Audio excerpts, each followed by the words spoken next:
Hi, it's Scott Tennant again on Tone Bass, and I want to talk to you a little bit right now about balance, right hand balance.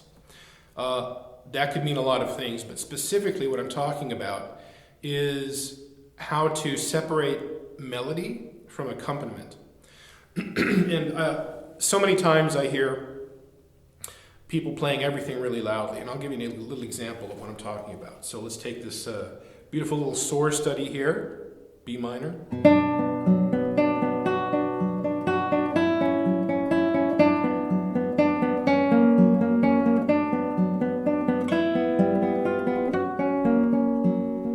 Okay, right? And many of you might have played that. Here's my point. So, more times than not, and I end up talking about this every week to at least one or two students, I hear this a lot, and I'll go back to this piece to demonstrate. I hear people playing everything really equally.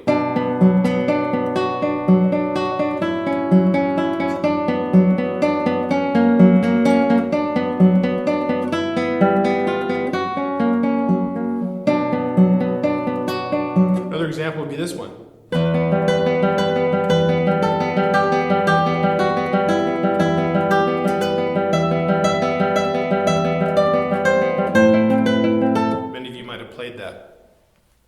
So every note's being kind of pounded away. We can still hear the melody, and a lot of times we just pick out the melody with our own ear because we already know what it sounds like, as in this piece.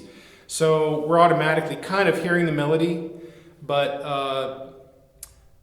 what we want to do is control that. So here's a simple concept for you to wrap your head around. So let's go back to the beautiful B minor study. So we have the melody.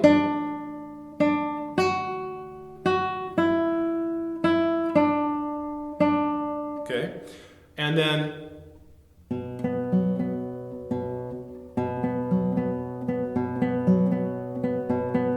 something like that. I haven't quite separated my brain, but you get the idea.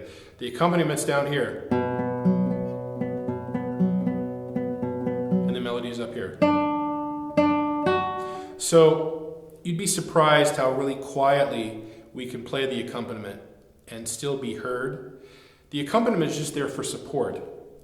More times than not. It's filler, it's harmonic filler while the melody sings out. Now, since we can't physically, like a violin or a voice, sustain the note, we have to sort of fake it, okay? So even though when we play the note,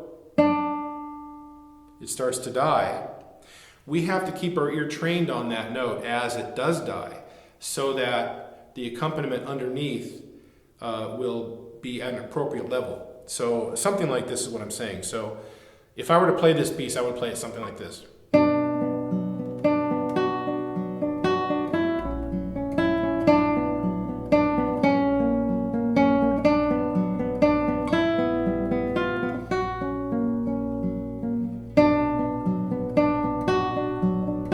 Okay, so I can hear the melody, but I'm literally playing the accompaniment. And the heater just kicked in. I hope you can hear me. Yeah, we have heaters here in California. I'm really playing pretty quietly. You'd be surprised how quiet you can play and still have the notes be heard. You just want to support the melody. So let's go to this piece here, what I played earlier. Okay? Again, melody, in this case, it's almost always being played with the A finger. To make that sing out, I want to not bang out the melody more, but I want to bring back the accompaniment so that our ear and the listener's ear can be focused more on the melody. So instead of, we're going to do this.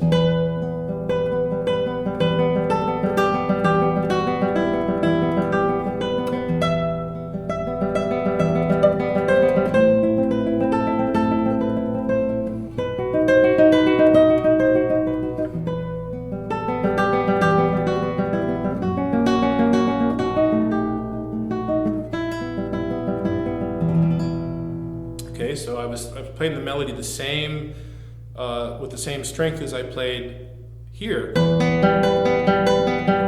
The The difference was I brought the accompaniment way back so that the melody could sing out and I could be more expressive. Here's the melody. Here's the accompaniment. Now you don't want it too soft, you want it audible, but also the accompaniment in this case too gives us the rhythm. So if it's too soft where we can't hear it, that's no good either. You have to come up with a reasonable balance, is what I'm saying. Another good example of something in the thumb, where the melody's in the thumb, I hear all the time being banged out.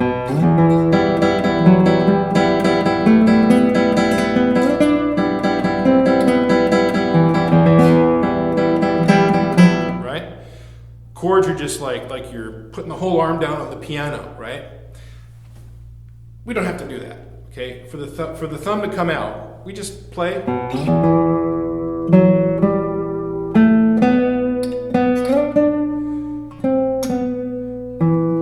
Get the shape, get the tone we want. Then the chords, which are just filler, they kind of fill in the harmony and they fill in the rhythm, that can come way down. So I judge the volume of the note, and this is going to be underneath that volume I just played with the thumb.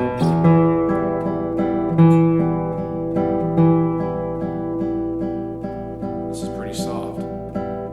Now this is going to rise and fall as I want the dynamics to be shaped, but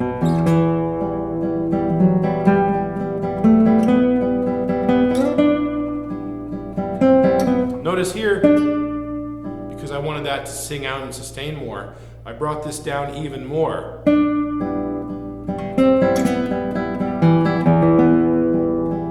Okay. So my point is, work so that the melody can sing out by bringing the accompaniment down a notch. And this is something that you can work on with your teacher. You can do it on your own too. It just has to do with paying attention, listening, and being aware. And if you don't know whether you do it or not, tape yourself, record yourself playing something, and you then tell yourself. You can be your own best teacher. Ask yourself, can I play that accompaniment softer? Chances are you can. And your melody will sing out for all to hear. Okay, have fun.